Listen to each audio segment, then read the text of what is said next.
મિત્રો, ગયા લેક્ચરની અંદર આપણે જ્યારે વાત કરતા હતા ત્યારે ગયા પ્રેક્ટિકલમાં માય કેલ્ક્યુલેશન નામની એક આપણે ફાઇલ બનાવી હતી અને જેની અંદર આપણે એક વિદ્યાર્થીના 7 વિષયના માર્ક્સ લખ્યા હતા.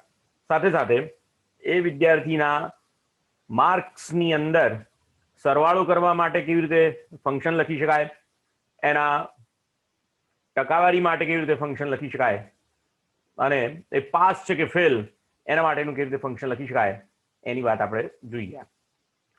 આ જ લેક્ચરને, આ જ પ્રેક્ટિકલને આપણે જરા આજે અત્યારે આગળ વધારીએ છીએ. માં 2-3 વસ્તુઓ મારે તમને એક્સપ્લેન કરવી છે. એક તો જ્યારે કોઈ પણ ડેટા એન્ટ્રી કરવામાં આવતી હોય, એ વખતે જ્યારે તમે એન્ટ્રી કરો ત્યારે સ્લીપ ઓફ ફિંગર થવાના ખૂબ જ ચાન્સીસ રહેલા છે. એટલે કોઈ વખત તમે જે ભૂલો કરેલી છે એ જ્યારે ડેટા વધારે હોય ત્યારે અમુક વખતે દેખાય નહીં.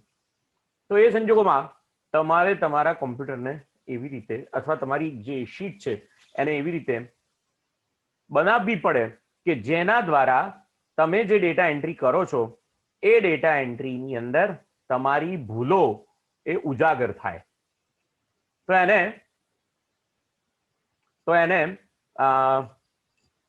કન્ડિશનલ ફોર્મેટિંગ એમ કહેવામાં આવશે. તો જુઓ, કન્ડિશનલ ફોર્મેટિંગ કેવી રીતે થઈ શકે એની વાત હું તમને અત્યારે કરવા જઈ રહ્યો છું. સપોઝ કે અહીંયા ગુજરાતીનો વિષય છે તો કોઈ માર્ક 0 કરતા ઓછા હોઈ શકે નહીં, માઇનસ માર્ક હોઈ શકે નહીં. તો એનું કન્ડિશનલ ફોર્મેટિંગ કેવી રીતે થઈ શકે? તેના માટે એ સેલને સિલેક્ટ કરવો પડે અને કન્ડિશનલ ફોર્મેટિંગમાં જવાનું અને અહીંયા મેનેજ રૂલ્સ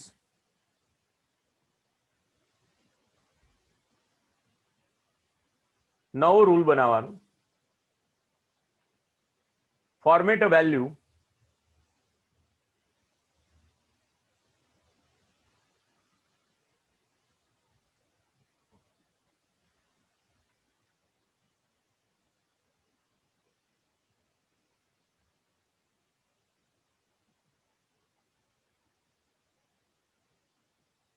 સિલેક્શન કરી લઈએ અહીંયા અને conditional formatting, highlight cell rules, less than કેટલા હોય? Less than 0. તો તમારો જે સેલ છે એ રેડ થી હાઇલાઇટ થશે. ઓકે આપો. હવે તમે કોઈ પણ સેલની અંદર તમે જોશો લખતા જો તમારા માર્ક્સ જે છે એ કોઈ પણ સેલની અંદર 0 કરતા ઓછા થઈ જશે તો ઓટોમેટિક એ સેલને હાઇલાઇટ કરીને બતાવી દેશે. એવી જ રીતે સેલને સિલેક્ટ કરો અને અહીંયા કન્ડિશનલ ફોર્મેટિંગમાં મેનુમાં જઈને ગ્રેટર ધેન કેટલા? 100. 100 કરતા વધારે કરો તો અહીંયા તમે કોઈ કલર પૂરી શકો અથવા તો yellow border with dark yellow text એવું તમે આપી શકો 100 કરતા વધારે હોય એ સંજોગોમાં. તો અહીંયા તમે લખતા 102 લખાઈ ગયા તો તમારો સેલ જે છે તે આ રીતે તમારો સેલ હાઇલાઇટ થશે. એટલે તરત તમને ખબર પડે કે આની અંદર કંઈક ભૂલ છે. અહીંયા આગળ જો તમે 9 ની જગ્યાએ 9 માર્ક લખી દેશો તો ત્યાં હાઇલાઇટ જતું રહેશે, કારણ કે 9 માર્ક વેલિડ છે. અહીંયા 12 માર્ક વેલિડ છે, અહીંયા આગળ 81 માર્ક વેલિડ છે. તો એ રીતે તમે અહીંયા તમારી જે મેટર લખેલો, તમે જે લખો છો એના ઉપર કોઈક વેલિડેશનના રૂલ્સ તમે એપ્લાય કરી શકો. આ એક નવી બાબત મેં તમને અહીંયા આગળ બતાવવાનો પ્રયત્ન કર્યો. આગળ જઈએ. હવે અહીંયા આગળ મેં તમને આખું રિઝલ્ટનું સૂત્ર અથવા રિઝલ્ટ માટેનું ઇક્વેશન તો બતાવ્યું જ હતું. અહીંયા આગળ હું ક્લાસનું ઇક્વેશન બતાવવા જઈ રહ્યો છું. પણ અહીંયા ક્લાસ એટલે શું અને ક્લાસને કેવી રીતે ડિફાઇન કરી શકાય એની વાત આપણે કરવાનો પ્રયત્ન કરીશું. સૌથી પહેલા જો ટકાવારી, બરોબર સમજો, જે ટકાવારી છે, પર્સન્ટેજ છે, એના ઉપર ક્લાસ શોધવામાં આવશે. જો પર્સન્ટેજ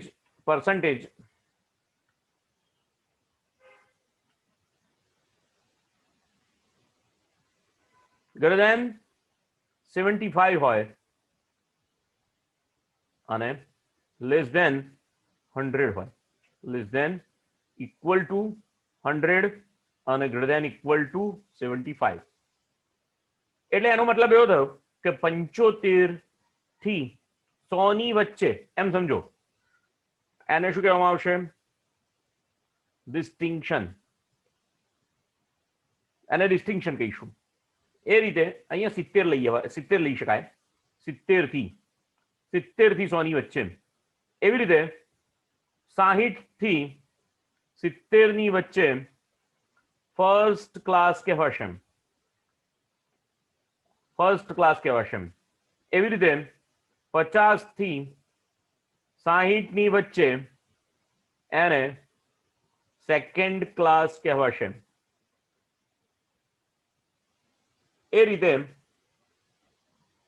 35 થી 50 ની વચ્ચે, 35 થી 50 ની વચ્ચે થર્ડ ક્લાસ એમ કહેવાશે. પરંતુ જો કોઈ વિદ્યાર્થી ફેલ હોય તો એને ફેલ જ રિઝલ્ટ આવવું જોઈએ. એક પણ વિષયમાં જો ફેલ થયેલો હોય તો એનું રિઝલ્ટ જે છે તે ફેલ આવવું જોઈએ.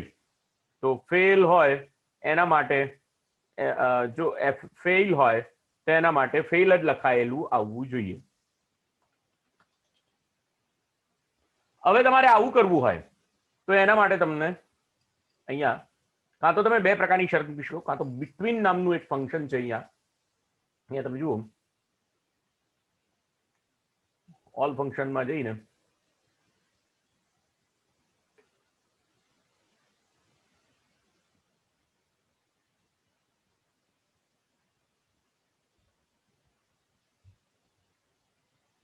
તમારે એના માટે બે રીતે શરત મૂકવી પડશે. સૌથી પહેલા તો કોઈ વ્યક્તિ ફેલ છે એની શરતને તમારે સેટ કરવી પડશે. પછી અહીંયા આગળ આપણે આ બધી શરતોને ભેગી કરી દઈશું. અહીંયા આગળ આપણે ફર્સ્ટ ક્લાસની શરત મૂકીએ. પહેલા ડિસ્ટિંક્શનની શરત મૂકીએ. ડિસ્ટિંક્શન પછી આપણે એને ભેગી કરતા કરતા જઈશું ધીમે ધીમે. જોઈએ, ડિસ્ટિંક્શનની આપણે શરત મૂકીએ. ડિસ્ટિંક્શન ક્યારે આવે? જો પર્સન્ટેજ 77 થી ઉપર હોય તો એને ડિસ્ટિંક્શન આવે. 77 થી પર્સન્ટેજ ઉપર હોવા જોઈએ. તો એના માટે શરત લખીએ. પહેલા તો ઇક્વલ ટુ ઇફ પછી કૌંસ કરી જ લેવાનો. ઇફ પછી કૌંસ કરી જ લેવાનો. પર્સન્ટેજ કયા સેલમાં છે ભાઈ? પર્સન્ટેજ જે છે તે L5 સેલની અંદર છે. L5 greater than equal to 70, 70 થી વધારે અને 100 થી ઓછા. તો અને 100 થી ઓછા એટલે કોમા કરીને. આમ તો અહીંયા આગળ જે છે ને એ ઇફની કન્ડિશન પછી, ઇફની કન્ડિશનની અંદર એન્ડ નો ઉપયોગ કરવો પડે. એન્ડ અને આવે છે 70 થી વધારે અને 100 થી ઓછા. તો અહીંયા ઇફ પછી એન્ડ ફંક્શન લખવું પડે. એન્ડ ફંક્શન લખી દઈએ, અંદર કૌંસ કરી દઈએ. And L5 greater than equal to 70 અને બીજું L5 less than equal to 100. તો શું કહેવાશે એને? તો એને કહેવાશે ડિસ્ટિંક્શન.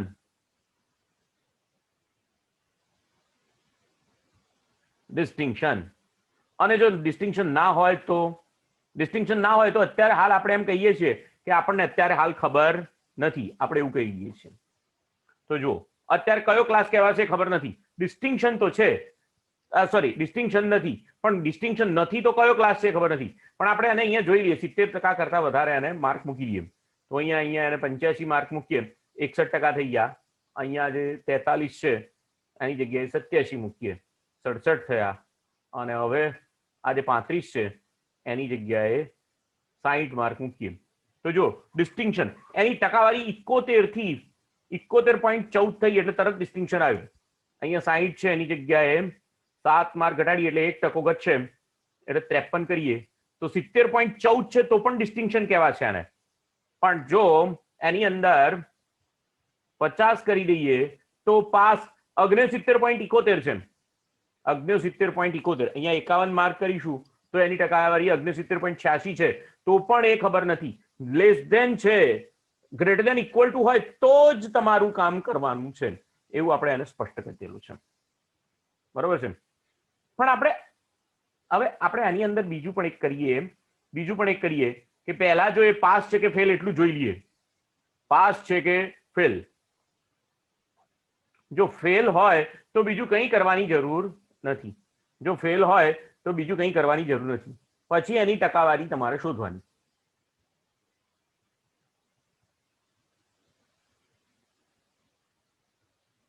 તો જે ભાગ તમારો અહીંયા જુઓ,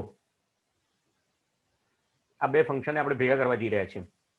અહીંયા ઇક્વલ ટુ સિવાયનો ભાગ કોપી મારવાનો. આટલું તમે જે કરો છો એમાં ઇક્વલ ટુ સિવાયનો ભાગ કોપી મારવાનો અને આની અંદર પાસની જગ્યાએ લખી દેવાનો.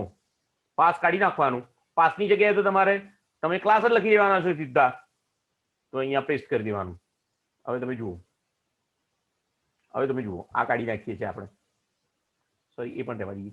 ચલો હવે જુઓ, તમે કોઈ પણ એક વિષયમાં આ તાલીમાર્થીને અથવા આ વિદ્યાર્થીને ફેલ કરશો કે તરત જ અહીંયા જુઓ, સોરી, અહીંયા 51 માર્ક છે ને એને અત્યારે આપણે 65 કરી દઈએ છીએ તો ડિસ્ટિંક્શન આવી ગયું.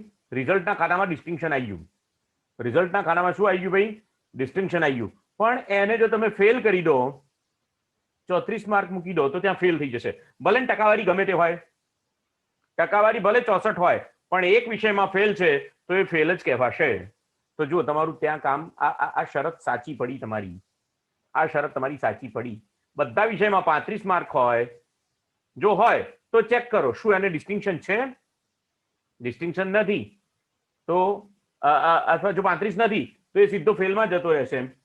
અને જો એ ડિસ્ટિંક્શન છે અથવા તો એને 70 થી 50 ની 100 ની વચ્ચે છે તો એ થઈ જશે. ચલો આગળ જઈએ. હવે ફર્સ્ટ ક્લાસ માટેની શરત જોઈએ. ફર્સ્ટ ક્લાસ માટેની શરત શું છે? ફર્સ્ટ ક્લાસ માટેની શરત એટલી છે કે ટકાવારી 60 થી વધારે હોય તો ફરી પાછું ફંક્શન લખવું પડે. ઇફ કૌંસ કરી લેવાનો, કૌંસની અંદર લખવાનું એન્ડમાં પણ કૌંસ કરી લેવાનો અને હવે કૌંસની અંદર લખવાનું. જો આ કરશો તો તમને કોઈ દિવસ ભૂલ નહીં પડે. And L5 greater than equal to 60 અને કોના કરતા ઓછા હોવા જોઈએ? L5 less than equal to 50. 50 થી 60 ની વચ્ચે જો આવું હોય 60 થી વધારે અને 50 કરતા ઓછા તો એને કયો ક્લાસ કહેવાશે? તો એને ફર્સ્ટ ક્લાસ કહેવાશે.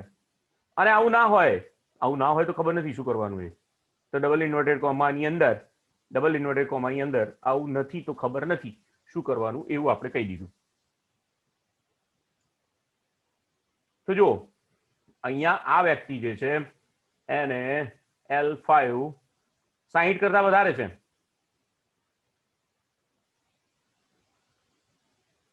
અને 50 કરતા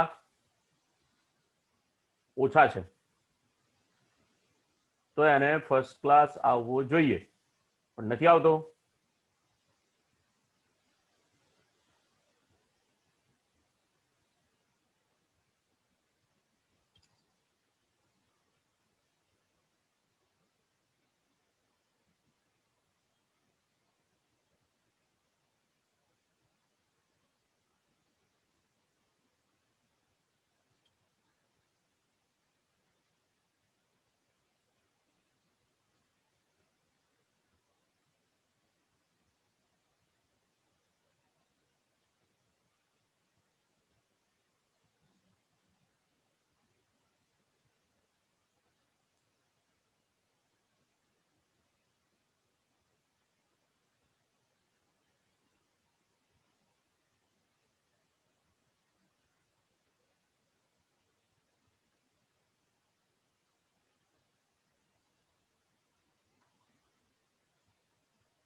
60 થી વધારે હોય અને 50 થી ઓછા હોય તો ફર્સ્ટ ક્લાસ કહેવાય.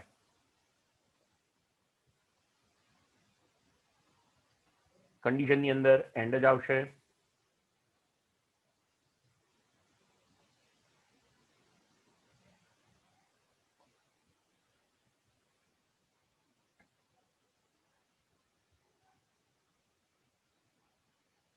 સાહીઠ થી વધારે અને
મારી અહીંયા એ ભૂલ થાય છે કે પ્લે ગ્રેટર ધેન 50 અને લેસ ધેન ઇક્વલ ટુ 60.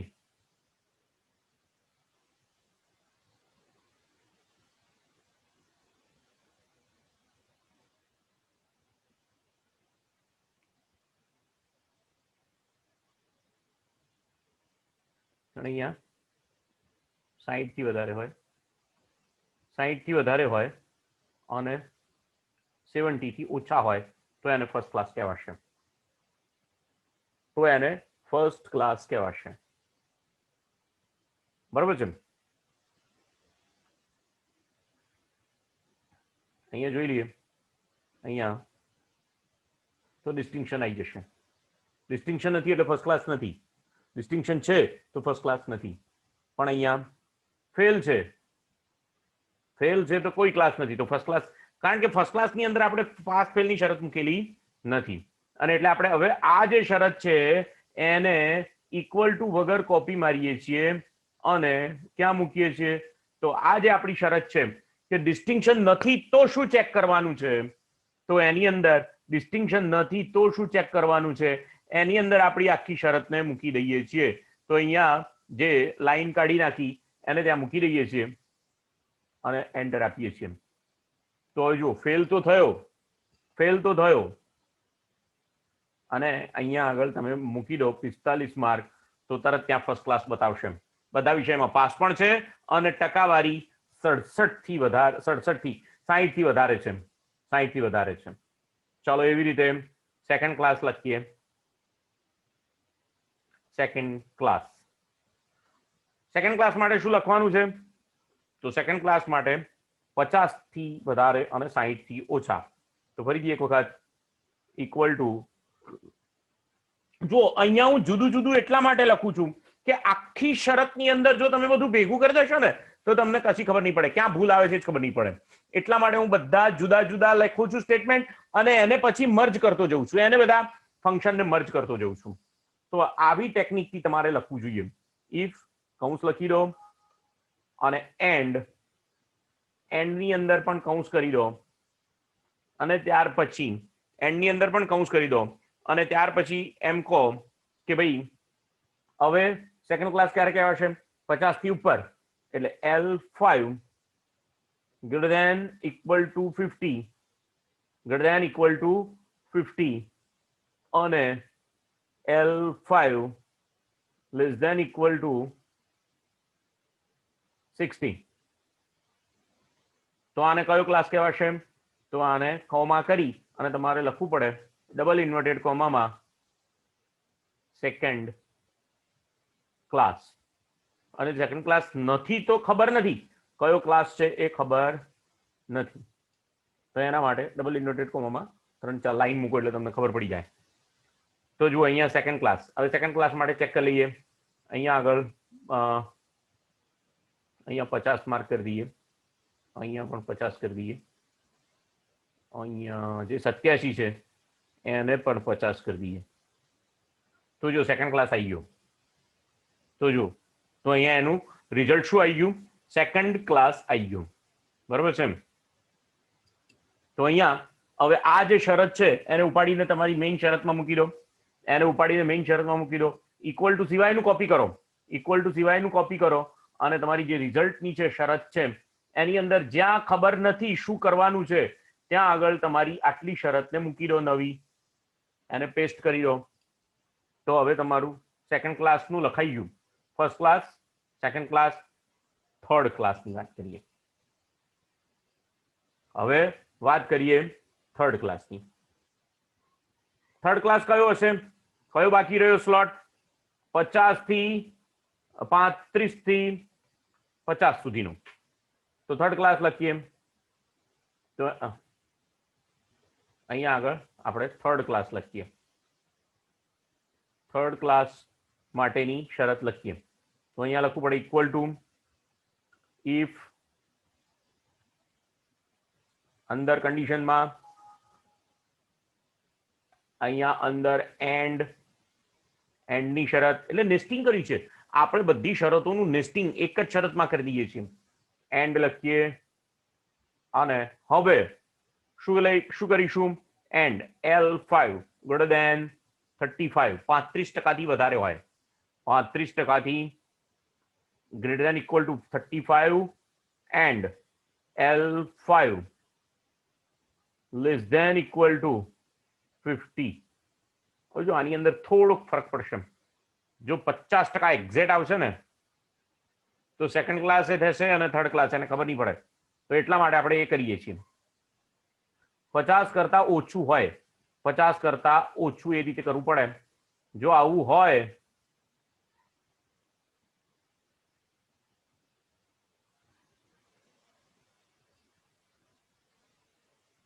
તો શું કરવાનું છે? તો ડબલ ઇન્વર્ટેડ કોમામાં મૂકવાનું છે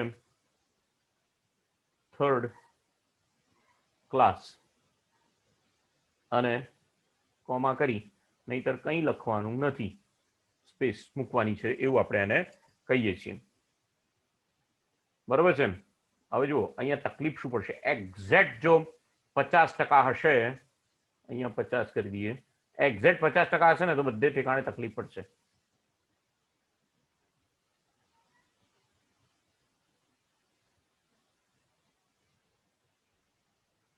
સેકન્ડ ક્લાસ કર્યો એને અને અહીંયા 50 કરતા ઓછા કરીએ તો તરત થર્ડ ક્લાસ આવી જશે. તો પેલામાં ખબર નથી, જે જગ્યાએ ખબર નથી ત્યાં આપણું થર્ડ ક્લાસનું મિશન મૂકી દઈએ એટલે આપણું કામ થઈ જશે. તો અહીંયા આગળ ઇક્વલ ટુ સિવાયનો પાર્ટ કોપી કરવાનો, ઇક્વલ ટુ સિવાયનો પાર્ટ કોપી કરવાનો અને તમારા રિઝલ્ટની અંદર જઈને અહીંયા જ્યાં ખબર નથી એટલે કે જ્યાં ડબલ ઇન્વર્ટેડ કોમામાં ડેશ કર્યું છે ત્યાં તમારે પેસ્ટ કરી દેવાનું અને આ તમારી આખી શરત થઈ ગઈ. હવે તમે બધું કાઢી, હવે તમે જેમ જેમ કરતા જશો અહીંયા 60 60 60 60 અને 60 તો અને આ 50 છે ત્યાં પણ 60 તો ત્યાં ફર્સ્ટ ક્લાસ થઈ જશે. પણ જો 60માં સેકન્ડ ક્લાસ પણ આવ્યો, 60માં સેકન્ડ ક્લાસ પણ આવ્યો, સેકન્ડ ક્લાસ એટલા માટે આવ્યો કે લેસ ધેન ઇક્વલ ટુ તમે 60 મૂક્યા છે એટલા માટે.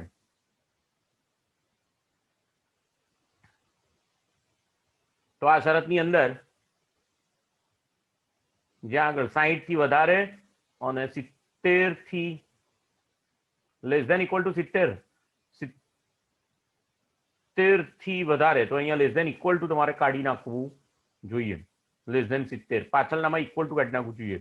લેસ ધેન ઇક્વલ ટુ 60 નહીં અને લેસ ધેન ઇક્વલ ટુ 50 તો કાઢી નાખી. ઓકે, તો હવે તમારી જે કન્ડિશન છે તે પરફેક્ટ તમારી થઈ ગઈ છે અને આ બધું કાઢી નાખો એટલે હવે તમારું રિઝલ્ટ. હવે આને કોપી મારીને બીજામાં નીચે મૂકવાનું જ છે. એટલે જે લોકો ફેલ હશે એના માટે ફેલ લખાશે, જે લોકો પાસ હશે એના માટે ક્લાસ લખાશે. આ તમારું રિઝલ્ટ થઈ ગયું. આ એક્સેલની શરત થઈ ગઈ, કન્ડિશન થઈ ગઈ. હવે આખી એક્સેલની કન્ડિશન જે છે એને હું અહીંયા તમારા સામે કોપી મારી અને તમારા માટે અહીંયા આગળ એક સેલની અંદર મૂકી આપું છું, જેનાથી તમને એ ખબર પડે.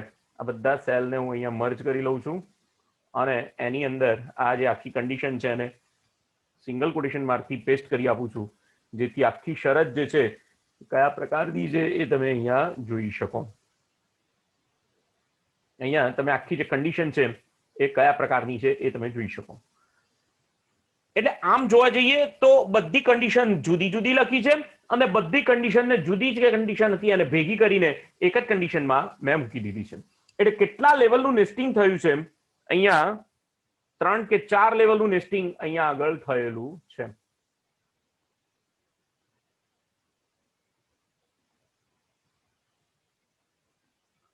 તો આખી જે કન્ડિશન છે તે આ રીતે લખાયેલી છે. પહેલા પાસ થયાની, જો પાસ હોય તો ડિસ્ટિંક્શન, તો first class, second class, third class એ બધું ચેક કરવાનું, નહીતર ફેલ આપી દેવાનું. તરત જ એને નહીતર ફેલ આપી દેવાનું. આ રીતે આખી જે કન્ડિશન છે એ તમારા માટે મેં અહીંયા આગળ ડિસ્પ્લે કરીને બતાવી છે. તો આ રિઝલ્ટ થઈ ગયું. બરોબર છે? આગળ જઈએ.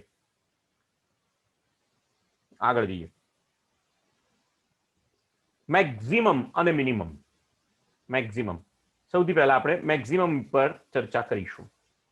મેક્સિમમ માર્ક આ વિદ્યાર્થીને અથવા તો આ જે વ્યક્તિ છે એને કેટલા છે એ મેક્સિમમ માર્ક શોધવાનું એક સિમ્પલ ફંક્શન, મેક્સ નામનું ફંક્શન તમને એક્સેલ પૂરું પાડે છે. તો એના માટે તમારે ઇક્વલ ટુ મેક્સ નામનું ફંક્શન છે. મેક્સ નામનું ફંક્શન છે તો તમે અહીંયા રેન્જ સિલેક્ટ કરી શકો, નંબર 1, નંબર 2. તો અહીંયા મેક્સિમમ માર્ક જે છે એ તમારા કઈ રેન્જના છે? તો અહીંયા D5 થી શરૂ કરી અને J5 સુધીના માર્ક્સ તમારે ચેક કરવાના છે મેક્સિમમ. અહીંયા આગળ અહીંયા માર્ક જે છે એ બધા બદલેલા છે એટલે અહીંયા નથી આવતું. અહીંયા માર્કને આપણે અહીંયા ચેન્જ કરી દઈએ છીએ અને અહીંયા આગળ પ્રેસેટ કરી દઈએ છીએ. તો મેક્સિમમ માર્ક જે છે અત્યારે એને કેટલા બતાવે છે?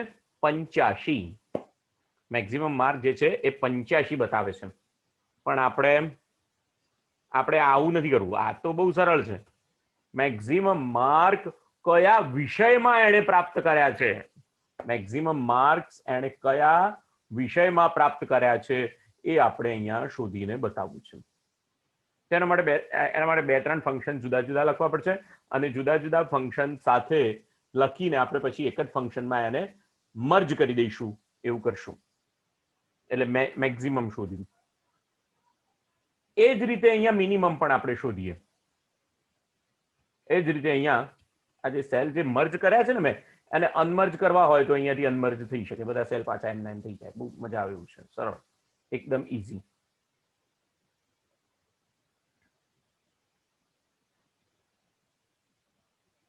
મેક્સિમમ એ રીતે મિનિમમ.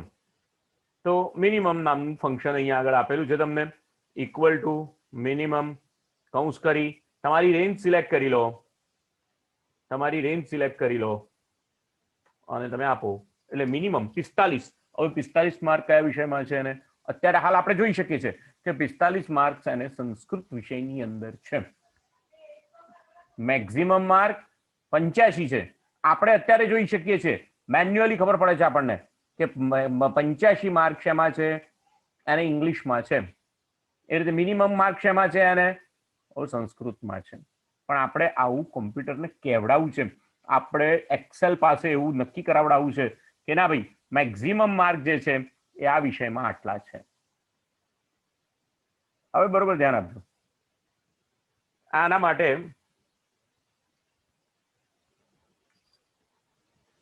આના માટે સૌથી પહેલા તમારે મેચ કરવું પડે. શું મેચ કરવું પડે? કે તમારા આ જે મેક્સિમમ માર્ક છે એ કયા સેલમાં એને મળ્યા છે, એને મેચ કરવું પડે. તો તમારે મેચ નામનું ફંક્શન લખવું પડે. તો અહીંયા મેચ નામનું ફંક્શન આપણે અહીંયા બિલ્ડરથી લખવાનો પ્રયત્ન કરીશું. ફંક્શનનું નામ છે મેચ, METCH.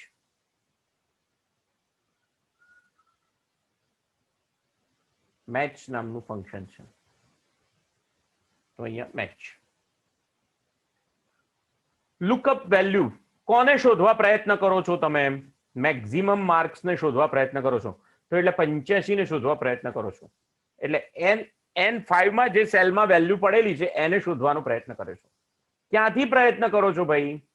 તો લુકઅપ એરે. તો આ લુકઅપ એરે કહેવાય. Returns the relative position of an item in array that match a specific value in a specific order. જો જે વેલ્યુ તમે કોના વચ્ચેથી શોધવા પ્રયત્ન કરો છો તો એને લુકઅપ એરે કહેવાય. તો આપણે આટલા એરિયામાંથી વેલ્યુ શોધવાનો પ્રયત્ન કરીએ છીએ.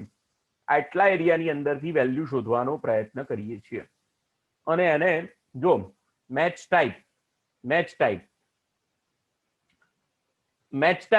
is a number 1 or 0 or -1 indicating which value to return.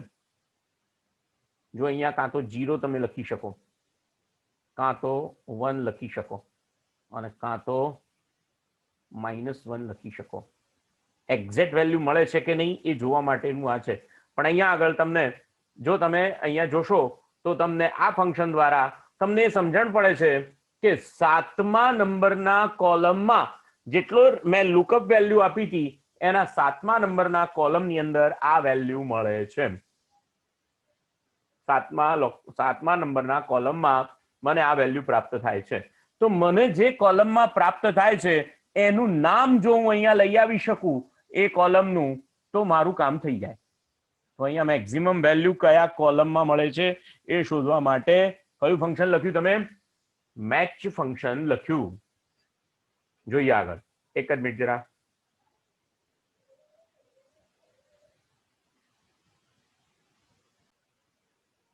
સારું, શરૂ કરીએ.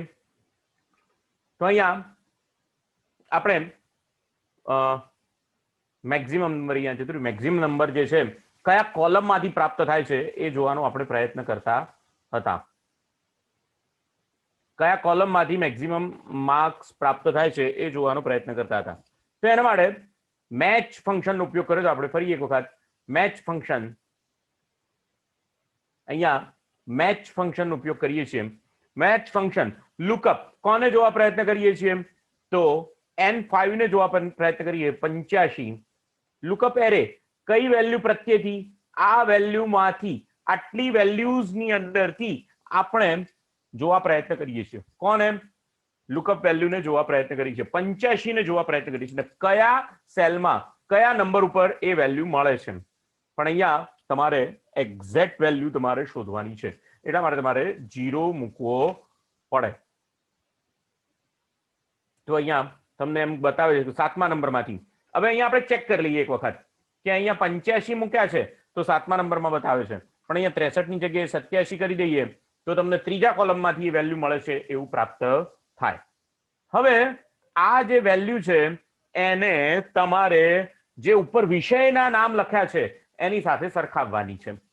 તો એના માટે તમારે એક બીજું ફંક્શન લખવું પડશે અને ફંક્શનનું નામ છે columns. Returns the number of the columns in the array reference. Sorry.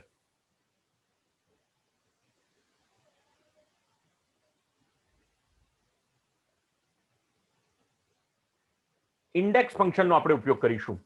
Index ફંક્શનની અંદર આપણે એ બતાવીશું કે મારી પાસે આટલો એરે છે, આટલા વેલ્યુઝનો એરે છે અને એટલા વેલ્યુઝના એરેમાંથી આ નંબરના સેલમાં જે કોલમ આવે છે એ નંબરનો એરે એમાંથી કઈ વેલ્યુ મને પ્રાપ્ત થશે એ મારે જોવાની છે. એટલે ફરી એક વખત મારો એરે જે છે તે બદલાવો જોઈએ નહીં. ગુજરાતી, ઇંગ્લિશ, સંસ્કૃત અને વિષયના નામ વાળો જ રહેવો જોઈએ. અને કયા કોલમના નંબરમાંથી મારે વેલ્યુ લેવાની છે? તો આ જે સેલ છે એની અંદરથી મારે વેલ્યુ લેવાની છે. તો એ મને મળી જશે, ત્યાં સાયન્સ નામની વેલ્યુ મળશે, મને સાયન્સ પ્રાપ્ત થશે. તો જુઓ, મને સાયન્સ પ્રાપ્ત થશે, બરાબર છે. હવે મારે આ બધું ભેગું કરી દેવાનું છે, આ બધું મેક્સિમમ માર્ક્સ મારે ભેગા કરવાના છે. હવે જુઓ, અહીંયા આગળ મેક્સિમમ માર્ક્સનું જે ફંક્શન છે એને હું ઇક્વલ ટુ સિવાય કોપી મારીશ, ઇક્વલ ટુ સિવાય કોપી મારીશ, અને કયા સેલમાંથી મળે છે. હવે N5 જ્યાં લખ્યું છે આ ફંક્શનની અંદર, જ્યાં N5 લખ્યું છે ત્યાં આગળ આ ફંક્શનને હું પેસ્ટ કરી દઈશ, એટલે મને આખું ફંક્શન બે ભેગા થઈ જશે. હવે હું અહીંયા આગળ મેક્સિમમ માર્કનું ફંક્શન કાઢી નાખીશ ને તો પણ મારા મૂળભૂત ફંક્શન ઉપર કોઈ અસર પડશે નહીં. અને અહીંયા આગળ જુઓ, હવે જ્યાં સાયન્સ લીધું હતું ત્યાં P5, સાયન્સ લીધું હતું ત્યાં P5, તો P5 ની અંદર જે ઇક્વલ ટુ સિવાયનું જે આખું ફંક્શન છે એને કોપી મારી અને અહીંયા આગળ મૂકી દો, P5 ની જગ્યાએ મૂકી દો, P5 ની જગ્યાએ મૂકી દો, પેસ્ટ કરી દો. હવે આખું મારું ફંક્શન આ રીતે થઈ ગયું. હવે અહીંયાથી હું 3 કાઢી નાખીશ તો પણ મને એનો કોઈ ફરક પડશે નહીં. અહીંયા 45 પણ આપણે કાઢી નાખીએ. હવે આપણે આ સાયન્સ જે છે એને આખું ફંક્શન અહીંયાથી કટ કરી અને મેક્સિમમ ફંક્શનની અંદર મૂકી દઈશું. તો હવે મને અહીંયા આગળ એ પ્રાપ્ત થશે કે કયા વિદ્યાર્થીને મેક્સિમમ માર્ક્સ કયા વિષયની અંદર મળેલા છે. પણ હવે હું અહીંયા પેસ્ટ કરીશ ને તો મારી તકલીફ વધી જશે, કારણ કે મારું જે ઇન્ડેક્સ ફંક્શન છે D4 થી શરૂ કરીને J4 સુધી, જો અહીંયા હું કોપી અને પેસ્ટ કરીશ ને તો તમારી વેલ્યુ ખરાબ થઈ જશે, વેલ્યુ તમારી મળશે નહીં, પ્રોપર મળશે નહીં, કારણ કે એણે મને ઇન્ડેક્સ D5 થી J5 માંથી ગોતી આપી. ઇન્ડેક્સ મને ક્યાંથી ગોતી આપી? D5 માંથી J5. એટલે મારે આ ફંક્શનની અંદર આ જે D4 થી J4 ની જે વેલ્યુ છે એને એબ્સોલ્યુટ કરી દેવી પડશે, અને એટલા માટે અહીંયા હું $D4 અને $J4 આ મેં મારી વેલ્યુને એબ્સોલ્યુટ કરી દીધી. અને હવે હું એને કોપી અને પેસ્ટ કરીશ તો મને એક્ઝેક્ટ રિઝલ્ટ જ મળશે, કારણ શોધશે મેક્સિમમ વેલ્યુ, એમાંથી જે મળશે એને એ કોલમનો નંબર ઉપરના હેડિંગમાંથી લઈને આવશે અને અહીંયા મને રિટર્ન કરશે. અને હવે હું બધામાં પેસ્ટ કરી દઈશ તો મને આ આખું જે છે એ મેક્સિમમ માર્ક્સ પ્રાપ્ત થઈ જશે. મેક્સિમમ માર્ક્સ આને સાયન્સ વિષયમાં પ્રાપ્ત થયેલા છે. જે બીજો વ્યક્તિ છે એને મેક્સિમમ હિન્દીમાં પ્રાપ્ત થયેલા છે. જો આ વ્યક્તિને હિન્દીની અંદર 85 માર્ક છે, આને ઇંગ્લિશમાં પ્રાપ્ત થયેલા છે, આને મેથ્સમાં પ્રાપ્ત થયેલા છે, મેથ્સની અંદર 67 માર્ક છે, આને પણ ફેલ છે બિચારો, સૌથી વધારે માર્ક ગણિતમાં છે, ફેલ છે. અને એવી રીતે હવે મિનિમમ માર્ક શોધવું હોય તો મારે સેલ રેફરન્સ વગર ટેક્સ્ટ કોપી મારી અને મિનિમમમાં મૂકવું પડે, અને અહીંયા આગળ જે મેક્સ નામનું ફંક્શન છે એને મારે MIN મિનિમમમાં મૂકવું પડે. મિનિમમ માર્ક શોધવાના છે એમ કહેવું પડે અને એન્ટર આપો તો તરત મને ખબર પડે કે મિનિમમ માર્ક્સ અને સંસ્કૃતમાં પ્રાપ્ત થયેલા છે. મિનિમમ માર્ક શેમાં પ્રાપ્ત થયેલા છે? સંસ્કૃતમાં એને પ્રાપ્ત થયેલા છે. અને આને કોપી મારી અને નીચે મૂકી દો તો હવે આ જે ફંક્શન છે એ એક્ઝેક્ટ કામ કરશે. અને તમે જોઈ શકો છો તે પ્રમાણે અહીંયા હવે આપણે બધા જ સેલની વેલ્યુઝ જે છે એના કોલમની વિડ્થને આપણે પ્રોપરલી વધારી દઈએ છીએ. અને અહીંયા આગળ હવે આ જે આપણે જે કોઠો એક બનાવ્યો છે એ કોઠો જે બનાવ્યો છે એની તમામ બોર્ડર્સ જો મારે દોરી દેવી હોય તો અહીંયા બોર્ડર્સમાં જઈ અને ઓલ બોર્ડર્સ હું આપી દઈશ, એટલે મારા તમામ સેલની બોર્ડર્સ મને પ્રાપ્ત થશે. હવે મિત્રો અહીંયા આગળ હું બધા જ ની અંદર જે ફંક્શન લખ્યા છે એની ટેક્સ્ટ અહીંયા મૂકી દઉં છું. તો અહીંયા સૌથી પહેલા રિઝલ્ટની ટેક્સ્ટ અહીંયા તમને મૂકી આપીશ, અહીંયા મેક્સિમમ માર્ક્સ ઇન સબ્જેક્ટની ટેક્સ્ટ મૂકી આપીશ. ફંક્શનની અંદર જે મેં લખ્યું છે તેમ એ રીતે મિનિમમ માર્ક્સ ઇન સબ્જેક્ટ અને એ રીતે અહીંયા પર્સન્ટેજ માટે મેં શું ફંક્શન લખ્યું છે એ હું તમને અહીંયા આગળ પ્લેસ કરી આપું છું. અને આ જે છે આટલા સેલની વેલ્યુને અહીંયા હું મર્જ કરી દઉં છું. એ રીતે આ સેલની વેલ્યુને પણ અહીંયા મર્જ કરું છું. મર્જ કરી દઈએ, પર્સન્ટેજને પણ મર્જ કરી દઈએ. સૌથી પહેલા પર્સન્ટેજની અંદર મેં શું ફંક્શન લખ્યું છે, ફક્ત અને ફક્ત પહેલા રો માટેનું હું અહીંયા લાવું છું. પર્સન્ટેજની અંદર જે ફંક્શન લખ્યું હતું એ હું અહીંયા તમને આ પર્સન્ટેજનું ફંક્શન છે. આ 4 એ 4 સેલને અહીંયા આગળ તમારી સામે લેફ્ટ અલાઇન કરી દઉં છું અને આને અહીંયા બોર્ડર બધી આપી દઉં છું, એટલે તમને ખબર પડે, ભવિષ્યમાં તમને ખબર પડે. અચ્છા, એ રીતે રિઝલ્ટનું ફંક્શન જે છે એના માટેની ટેક્સ્ટ પણ હું અહીંયા તમને મૂકી આપું છું. તો આ રિઝલ્ટનું ટેક્સ્ટ છે, એને કેવી રીતે કરીએ છીએ જોઈએ. મેક્સિમમ માર્ક, સોરી, અહીંયા રિઝલ્ટની ટેક્સ્ટ છે maximum marks in subject, maximum marks in subject, એની ટેક્સ્ટને તમને અહીંયા આગળ હું પ્લેસ કરી આપું છું. આ ફંક્શન મેં લખ્યું છે મેક્સિમમ માર્ક્સ માટે, અને એ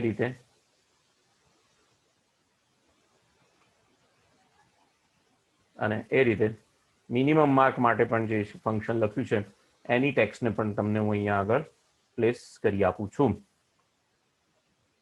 એની પણ, અને આ બધા જે છે એને લેફ્ટ અલાઇન કરી દઈએ છીએ, બોર્ડર પણ આપી દઈએ છીએ, અને અહીંયા આ રો ની અંદર જે વેલ્યુ દેખાતી નથી એના સેલનું ફોર્મેશન રેપ ટેક્સ્ટ કરી આપું.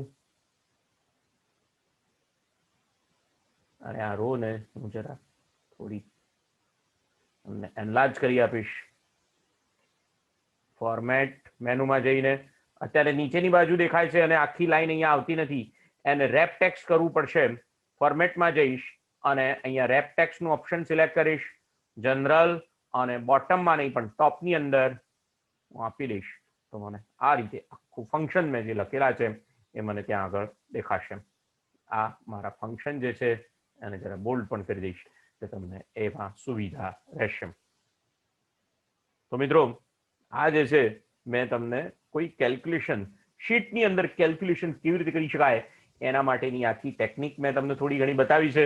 થોડો કેલ્ક્યુલેશન થોડુંક તમને એવું લાગશે પહેલો વખત છે એટલે કે આની અંદર થોડું અઘરું છે, પણ મારા આ વિડીયોને તમે વારંવાર જોશો તો તમને ખ્યાલ આવી જશે કે અહીંયા આગળ જે આપણે કામ કરવાનો પ્રયત્ન કર્યો છે તેનાથી તમને ઘણો ફાયદો થશે.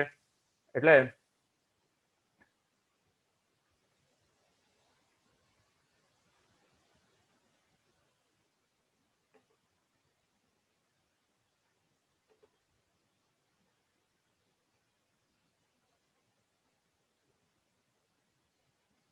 તો તમે અહીંયા જોઈ શકો છો કે અહીંયા જે કંઈ પણ ફંક્શન હતા એ ફંક્શન મેં તમને અહીંયા નીચે મૂકી આપ્યા છે. સાથે સાથે એનો ઉપયોગ અહીંયા કરીને જે રિઝલ્ટ પ્રાપ્ત થયું છે એ પણ અહીંયા તમને જોઈ શકાય છે. મને આશા છે કે તમને આની અંદર આ જે મેં ફંક્શન શીખવા પ્રયત્ન કર્યો એની અંદર તમને ખ્યાલ આવી ગયો છે. નેક્સ્ટ લેક્ચરમાં મળીશું, વધારે આગળના કેલ્ક્યુલેશન અંગેની વાત કરીશું. ત્યાં સુધી સ્વસ્થ રહેજો.